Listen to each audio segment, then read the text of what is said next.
sosok Batara Guru itu ya kesannya sosok mitos ya, sosok yang tidak masuk akal gitu. Tiba-tiba ada kan turun ke daerah kosong, padahal ya Karena kalau hanya ya sebatas mitos, ya, mitos ya. ya, Hmm. wah, memang susah untuk diambil katakanlah apa ya, nilai Sejarah, pelajaran, ya. legenda, dan mitos. Tugas utamanya kita itu bagaimana membumikan tiga penafsiran ini. Dia dari si mitosnya, legendanya, sejarahnya kita bumikan. Bijak tolu batumba mikare bantang bisa kada di putuo bantan kada di puma tesian bijak tolu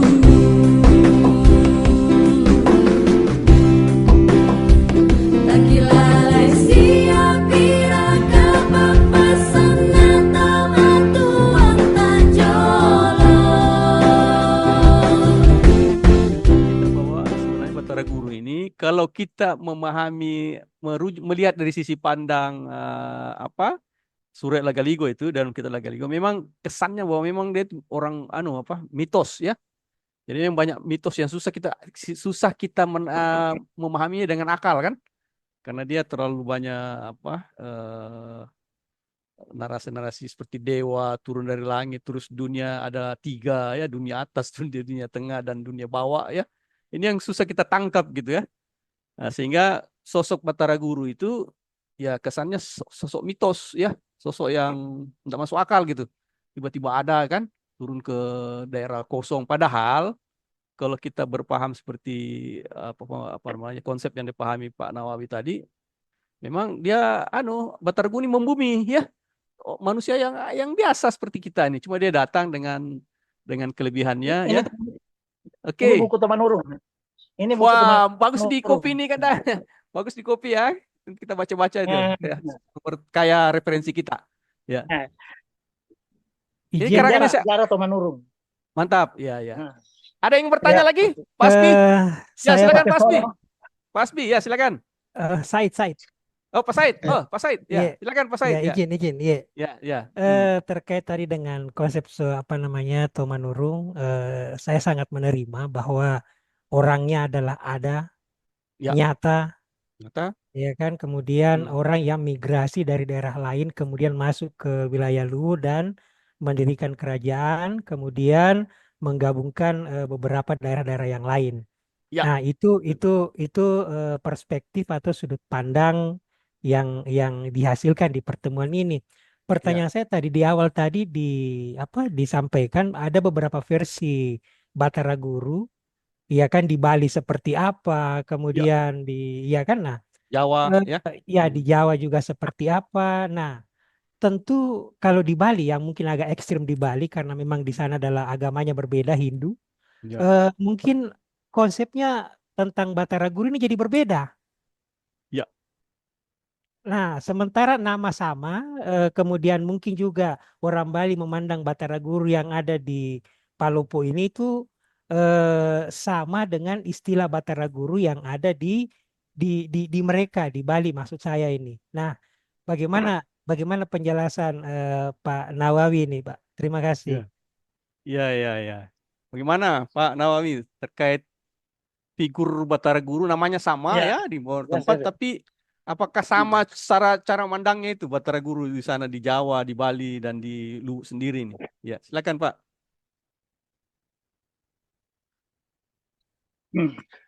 Jadi kalau Bali memang agak sedikit lain karena dia melekat pada kepercayaannya, yaitu dewa-dewa dan sebagainya.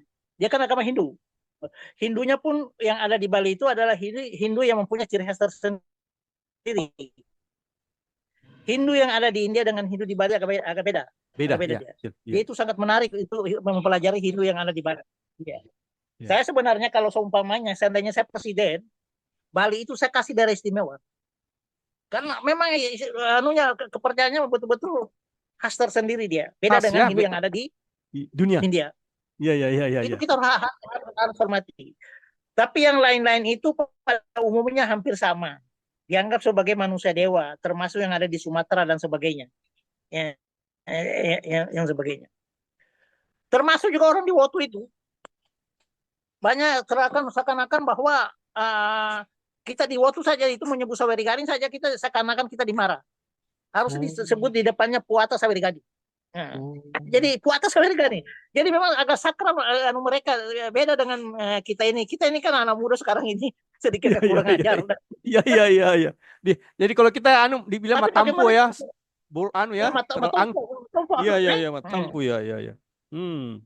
Karena ada pemilihan Macoa di Wotu. Masih dari keturunan dari pihak ibu saya.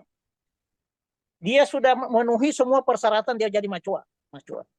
Tetapi ketika masih dia dinanti Macoa, dia minta maaf kepada yang lain saudara-saudaranya bahwa dia akan mengundurkan diri.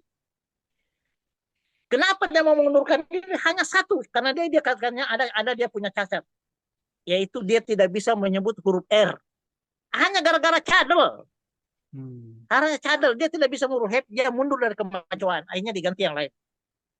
Jadi bagaimana jabatan, bagaimana yang lain-lain itu orang tua kita dulu itu sangat sakral. Beda dengan kita ini. Oh, kayak saya ini bicara begini kan harusnya sudah tidak. Saya pernah bawa materi di Wotu. Yang hadir pada saat itu ada itu Dr. Amrullah yang profesor sekarang di Unhas itu ahli sejarah. Amrullah ada tulisannya sekarang di Sejarah Tanah Lu, Dr. Amrullah, peneliti dari Unas, gitu. Dia yang bawa materi, Macoa bawa lipu, kemudian waktu itu hadir adalah Andi Mukti bekas Bupati Utara. Karena ini Pak Andi Mukti ini kalau di Wotu itu sangat dihormati luar biasa, sangat dihargai luar biasa dia. Gitu, di situ. Oleh Dewan Adat menyatakan pada saat itu saya tentang Saweri Gading.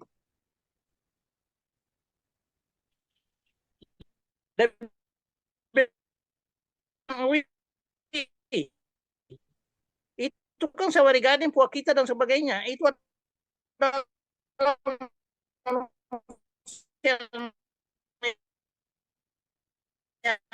yang apa namanya, yang sempurna dan sebagainya. Saya bilang Saweri Gading, kalau bukan kau di depan saya sudah tempeleng. Bagaimana orang-orang di kampung kita itu tata keramanya masih sangat luar biasa. Bagi saya itu pembelajaran bagi saya bahwa mereka sangat menghargai orang-orang yang dulu. Beda dengan kita ini mungkin karena kita sudah banyak merantau kejamnya kehidupan dan sebagainya, kita bicara apa adanya saja. Bagi saya untuk menyampaikan ini mungkin kata terakhir saya sama Anda sekalian sebagai penutup mungkin. Jadi sejarah kita harus sampaikan apapun yang pahit atau tidak. Jangan besok lusa kita kena pepatah yang sangat terkenal dari seorang budayawan kelahiran Makassar, namanya Jimmy Tambayong. Nama kerennya adalah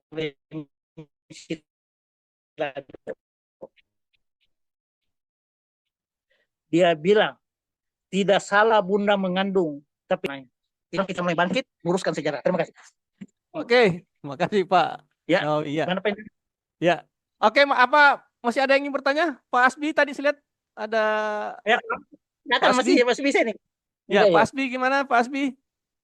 Tadi saya lihat lagi on cam, mau ngobrol mungkin. Pak Asbi? Ya, sebentar dulu Pak, saya menepi dulu. Oh ya, oke. Lagi drive ya. Oke, kita tunggu ya. Ya. Oke, jadi sambil menunggu. Ya, oke, silakan Pak. Supaya menarik. Enak kita diskusi. Ya. Ya, Tesoro. Ya, silakan Pak Asbi. Ya. Baik. Ya. Yang kami hormati moderator Pak Indar. Ya. Kemudian narasumber Pak Prof Nawawi. Kemudian teman-teman peserta yang sangat luar biasa pada sore hari ini. Tadi ada Pak Muhammad Said, ada Pak Haidir, Pak Saharwan, dan juga ada ya kawan Brahimovic ya. Ya. Oke, Assalamualaikum warahmatullahi wabarakatuh. Waalaikumsalam warahmatullahi. Ya, ini perkenalan untuk saya perdana ya. Jadi sebenarnya tadi saya hanya ingin monitor. Cuma karena pembahasannya sangat menarik menurut saya, apatah lagi pengantar dari Pak Moderator, Pak Indar, saya kira sangat-sangat luar biasa. Sehingga memang harus memang kita ada semacam ya kepastian sikap. Apa tatkala kita menyebut tokoh-tokoh yang ada di Ila Galigo itu kita pandang sebagai perspektif sejarah kah? Ya, Ya. betul. Ya, Ya, karena kalau hanya ya. sebatas mitos, ya, Mitos, ya.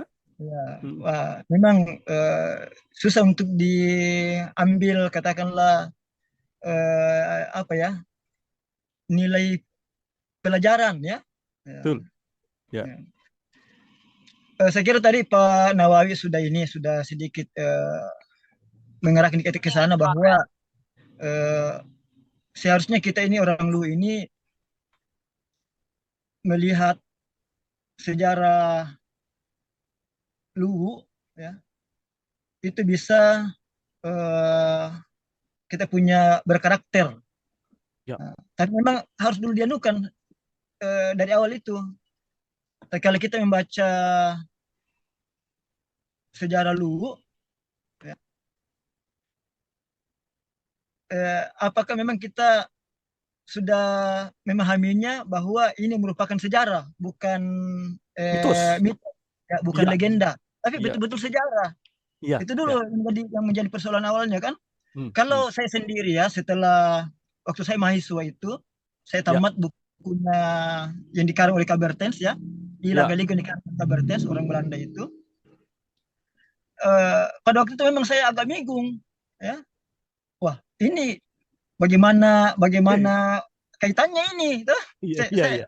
tuh, Hmm, saya buat anunya semacam silsilahnya ya, wah enggak ketemu-ketemu juga. Iya, iya, iya. Nanti setelah saya berinteraksi dengan para tokoh-tokoh yang ada di Luwu, ya, biasa juga masuk ke dalam istana, diskusi-diskusi, baru saya bisa mengambil kesimpulan Hmm, bahwa ternyata sastra Ila Galigo ini Ya. adalah sejarah disajikan dalam sastra yang tinggi. Oh, iya, Nah, iya, iya, iya, iya. sejarah tapi disajikan dalam bahasa sastra yang tinggi, ya, bukan sastra biasa, sastra yang Iya, tinggi. iya, Tadi juga disinggung tentang adanya pendekatan. Ada yang sama, ada yang berbeda dengan iya, keyakinan kita ya, selaku orang iya. Islam. Hampir sama dengan Al-Quran. Kalau kita Betul. hanya Mm-mm. dekati dalam bentuk katakanlah terjemahan, tafsir saja, Iya, kita tidak bisa mengambil pelajaran.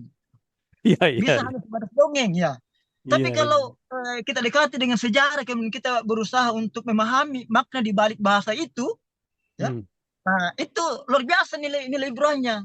Sama seperti iya, tadi itu, bagaimana karakter orang lu itu yang betul-betul istilahnya sipak tahu ya, iya, sipak bahkan di dalam kita menyebut nama orang tua kita ya, nama tokoh, katakan seperti Sawer Gading, itu dianggap pemali.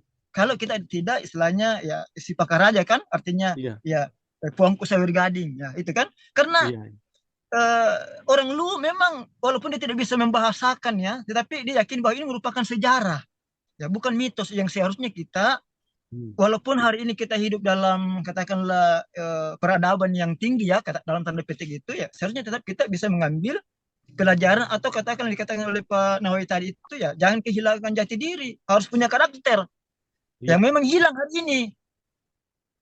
Nah, jadi saya sangat tertarik itu Pak, bagaimana kita ke depan ini membahas tentang masalah tokoh-tokoh yang ada di dalam kesusastraan Ila Galigo itu dalam betul-betul perspektif sejarah.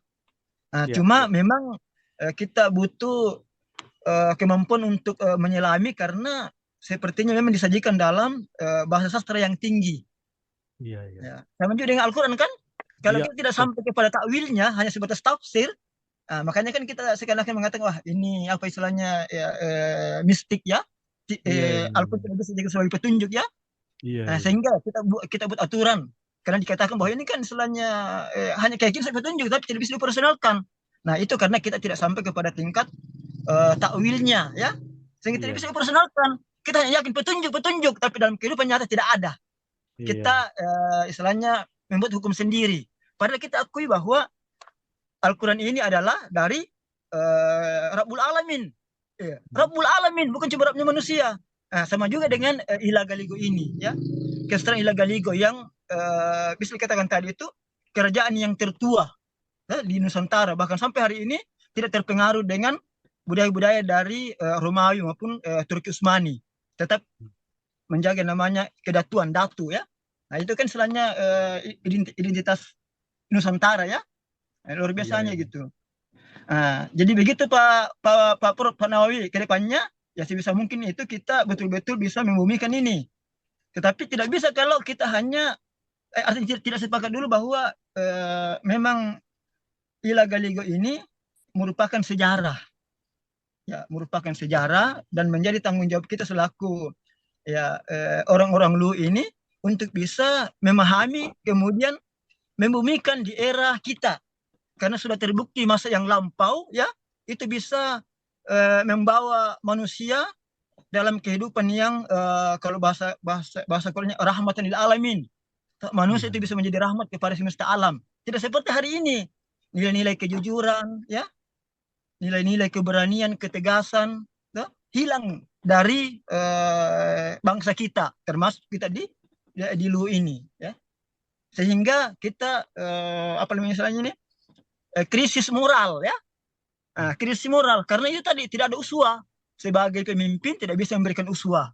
Begitupun juga dengan kita sebagai katakanlah anak, ya kurang hormat kepada yang lebih tua, ya, tidak sayang kepada yang tua. Nah, sementara di kesusastraan Ila Galigo sangat luar biasa nilai itu, ya. Nah, kalau ini kita bisa angkat ke permukaan, ya, sebagai suatu dan kita bisa membuktikan bahwa ini merupakan sejarah. Di era kita ini pun juga itu bisa menjadikan sebagai suatu acuan di dalam menata masyarakat, minimal dalam keluarga lah. Tidak tata itu sampai ya ke suatu bangsa. Ya, mudah-mudahan kita bisa sampai kepada tingkat takwilnya Pak Nawawi, ya. Iya. Oke, mantap. Iya. Oke, terima kasih. Oke, terima kasih sama Pak Asbi, ya. Ya, hati-hati drive-nya Pak. Ya, jalan ya. Ya, semoga selamat sampai tujuan. Oke, jadi menarik sekali pendapat Pak Asbi, ya. Jadi bahwa sebenarnya menurut beliau, ya, bahwa kesusastraan apa namanya Lagaligo itu sebenarnya sejarah, cuman ditulis dengan bahasa sastra yang tinggi, yang perlu ya, istilahnya takwil gitulah ya, menakwilkan atau memahami lebih dalam, menggali lebih dalam untuk diaplikasikan dalam dunia nyata, ya. Jadi itu menarik juga ya. Jadi saya agak apa terbuka sedikit wawasan bahwa kesusastraan Lagaligo itu perlu kita tafsirkan dan kita bumikan gitu, ya. Versi katakanlah kekinian gimana itu, ya. Oke, gimana Pak Nawawi? Mungkin ada komentar? Ya, Ya, ada silakan. menarik bagi saya. Ya. Kita memandang Wery Gading atau Lagaligo ini beberapa. Apakah dia budaya legenda, apakah sejarah atau mitos? Mitos, iya. Ada kalimatnya Pak Indar tadi dengan Pak siapa tadi yang bawa mobil? Pak Asbi. Ya. 3 tipe ini, sejarah, legenda, dan mitos. Tugas utamanya kita itu bagaimana membumikan 3 penafsiran ini.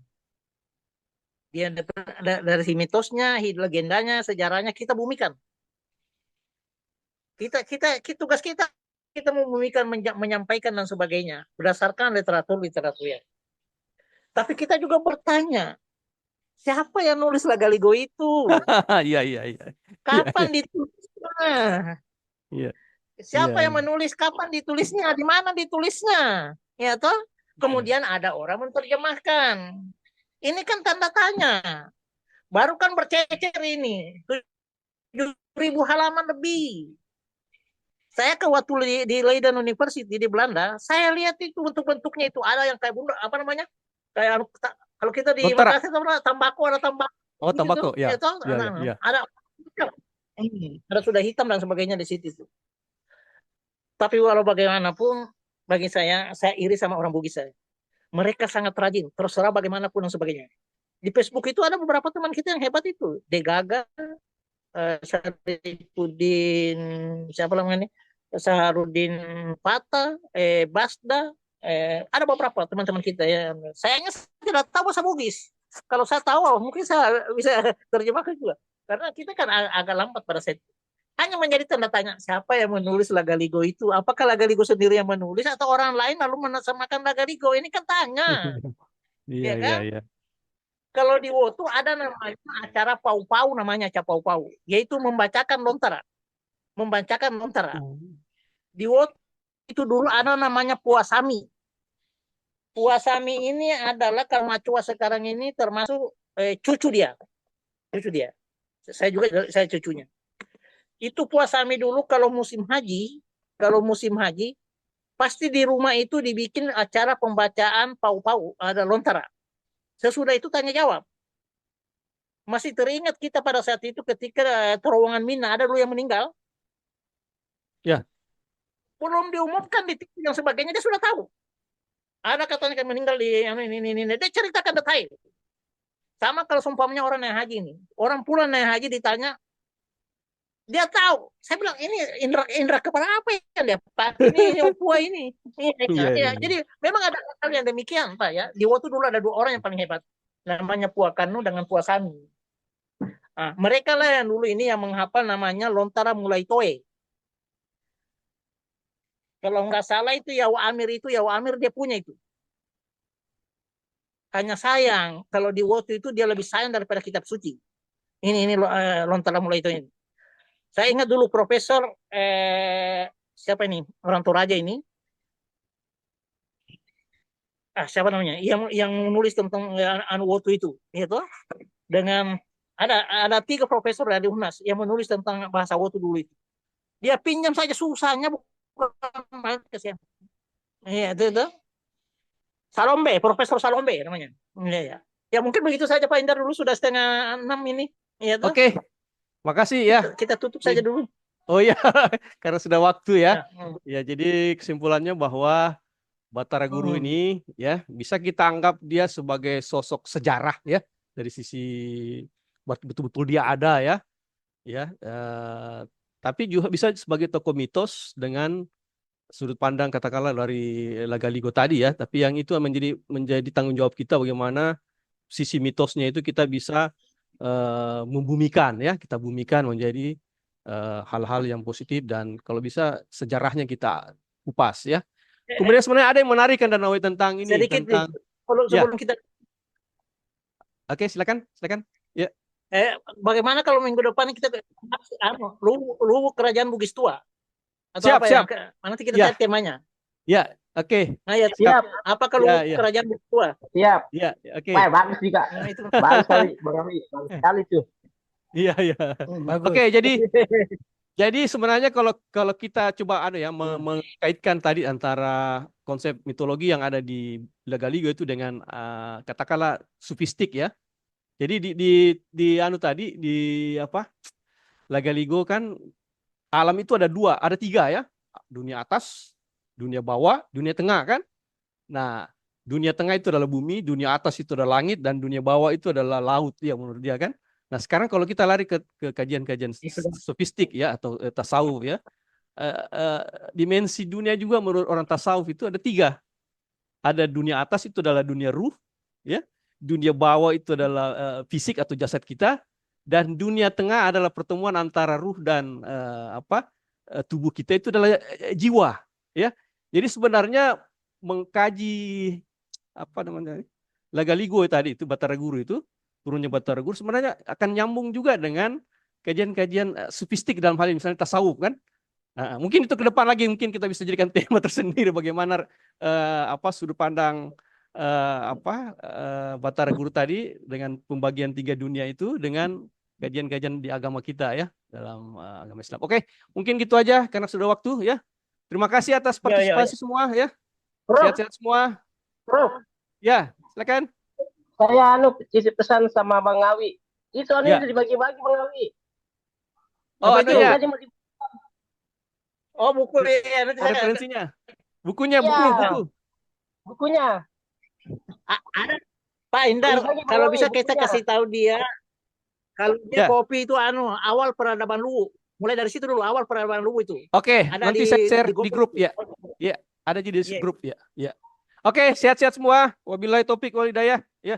Assalamualaikum warahmatullahi wabarakatuh. Sampai jumpa di sesi diskusi Waalaikumsalam. berikutnya. Selamat.